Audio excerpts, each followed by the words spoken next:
Hey you guys, how are you? I hope all is well. And yes, I look like a hot mess, but I'm not even worried about it because it is so hard sometimes for me to keep my phone charged throughout the day. Not because I'm always on it, but my younger daughter usually uses it. So it's hard for me to catch my phone with some battery in order to be able to give you guys this important news that I have every single day. So right now, as you know, if you don't know already, you need to watch the rest of my episodes. But I've been keeping up with this thing way before the Ukrainian war. Everybody needs to pay attention to the message that I'm about to give right now. It is so important if you don't know what's going on. So listen to this. In the most dangerous situation, we have chosen the most dangerous courses. We have chosen not to face our danger.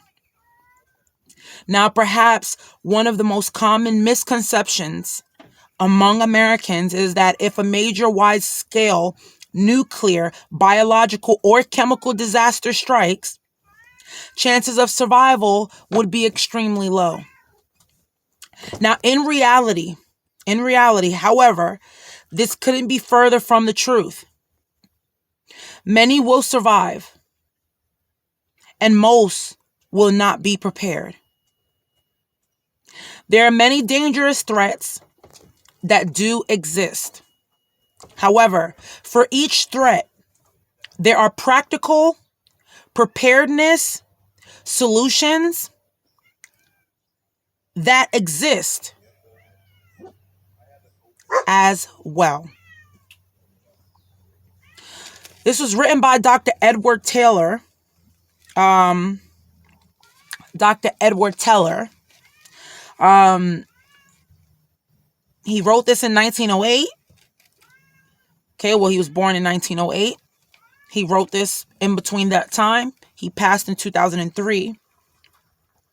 He was considered the father of the hydrogen bomb. So if you don't know anything about him, you can look him up again. That's Dr. Edward Teller. He was born in 1908. He passed away in 2003, and he is the father of the hydrogen bomb. As you all know right now, there is World War III coming. There's a lot of major threats. There's a lot of things that's been happening. And if you guys are not paying attention, you're not awake, you need to get awake. If you don't know anything about nuclear, you need to know at least the basics that when it gets really hot and the nuclear hits ground, it can affect folks for out to 10 miles radius or more. Okay, depending on how big the bomb is. Now, if you don't live in a nuclear zone, per se, like let's say the military, maybe you're in North Carolina close to Fort Bragg, those would be places that most likely will be hit to target military operations through, all of these things that Putin are doing, through the sham referendum that's happening right now in Ukraine, to the troops leaving from Ukraine, that's being pushed out from the Ukrainians, but then are coming back in with all these sham referendums for supposedly 4 cities now officially Russian. I don't know, but I'm not playing around with Putin either. That man does not bluff. And that man, he's not going to lose this war, because if he loses this war, that's not going to look good on him at all. He is not going to risk losing this war to anybody. So if the last thing he has to do after he sends upward of 300,000 troops to 1 million, because that's what I'm hearing. So if he's sending all these troops over there, you think that this man is going to give up that easy? He's not. He's not. All they're doing is retreating to regroup.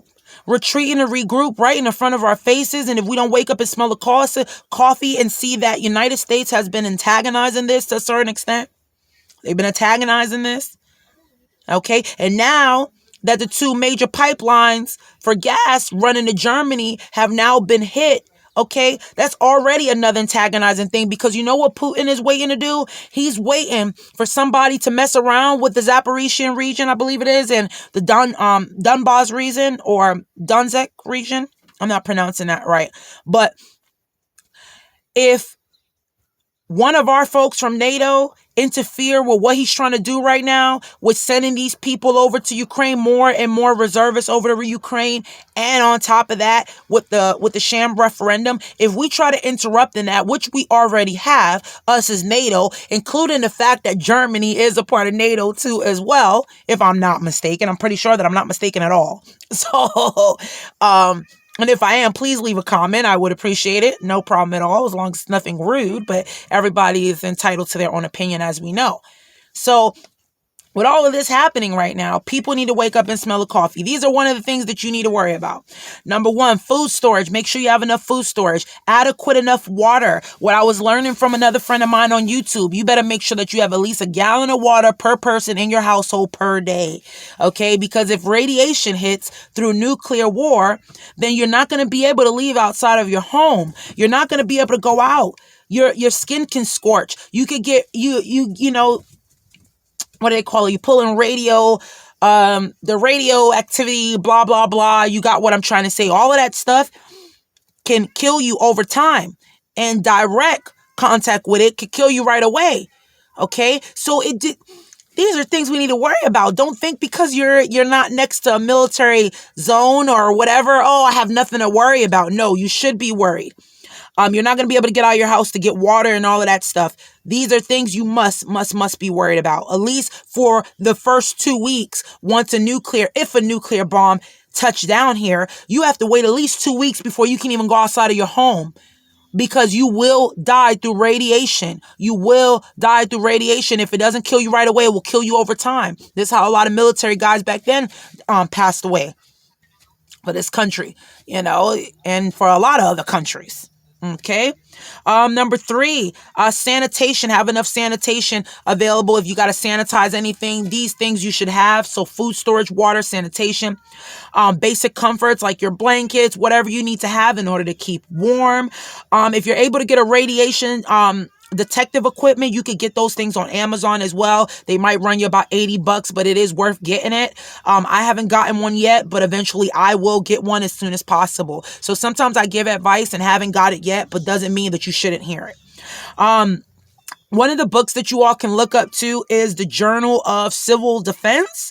And also the Nuclear War Survivor Skills, the new edition for 2022. These things can help you. Again, the Journal of Civil Defense and the Nuclear War Survivor Skills book. Look those up. You also want to have a water filtration system as well. If you can have a water filtration or like a tablet, if you have to get emergency water and you have to purify it really fast, the tablets can help, or whatever filtration system you may have. I don't know about the whole Berkey thing. I've heard bad things and good things about the Berkey, so I'm just going to leave that out for another video. Iodine tablets or the packets, if you have those, or you could get a hold of them. Right now, they're kind of in short supply, but if you're able to get that, make sure you get that, okay? Otherwise than that, that's the only thing I have for you all today. This is very important that you all pay attention to what's going on in the news. Even though you think it may not affect you, it is affecting us. Eggs are up to $4 now. You have gallons of milk up to $3 and $4, depending on where you're at, okay? Meat prices, okay? Chicken alone, you can't even get a full whole chicken anymore for less than $10. So you must wake up and smell the coffee. You must realize what's going on, and World War III is here, and we just have to pray to the Lord that we get through it smooth and easy, and make sure you find every type of way to make your things from scratch, start canning your things, and start getting prepared. I will have another episode on how I set up our pantry for canning. So if it gives any inspiration to everybody else who might want to know how I do this, this is the way. Check me in on the next episode and you'll definitely find the way of how you could do the basic things. Even as poor folks, I keep telling y'all, I don't have any money like that, okay? I work just as y'all. I run a small business as well. Thank God. I've been running it for many, many years. And I hustle for myself.